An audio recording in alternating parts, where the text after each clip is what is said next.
যদি বাংলাধার থেকে আসে আমি ওদেরকে আরও 5% ডিসকাউন্ট ইন্ডিভিজুয়ালস 20% ডিসকাউন্ট দিয়ে আমি তাদেরকে মানে ইয়া করবো আর কি ওভারঅল। স্বল্প বাজেটে আপনার ভবন নির্মাণের রূপরেখা তৈরি করার লক্ষ্যে চট্টগ্রাম নগরের মুরাদপুর এলাকায় যাত্রা শুরু করেছে the farm house Oasis company নামে একটি ডিজাইন প্রতিষ্ঠান।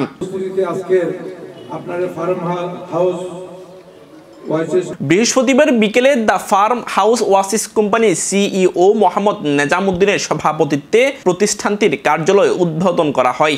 এ সময় উপস্থিত ছিলেন দায়েম নাজির জামে মসজিদের খতিব মাওলানা জুবাইর রিজভী, জাতীয়তাবাদী ছাত্রদল মহানগরের যুগ্ম আহ্বায়ক চৌধুরী শাহিন, আঞ্জুমান ট্রাস্টের সেক্রেটারি আনোয়ার হোসেন সহ আরো অনেকেই। যেহেতু এখন আঞ্জুমান সেক্রেটারি আঞ্জুমান ট্রাস্টের সেক্রেটারি জেনারেল আনোয়ার সাহেব এবং আমাদের অত্তর এলাকার জামিয়া সুন্নিয়া মাদ্রাসা দাইম নাজির পাড়া মসজিদের প্রেস ইমাম আল্লামা খতিব মাওলানা জুবাইর সাহেব এখানে উপস্থিত আছেন। ইন্টেরিয়র ডেকোরেটর এবং বিশেষ করে আর্কিটেক্ট, বিভিন্ন ঘরের নকশা ইত্যাদি এখানে করা হবে। উদ্বোধন অনুষ্ঠানে আগত মেহমানরা প্রতিষ্ঠানটির পথ চলায় শুভেচ্ছা জানিয়েছেন। আব্দুর রহমান ইমন, বাংলাধারা, চট্টগ্রাম।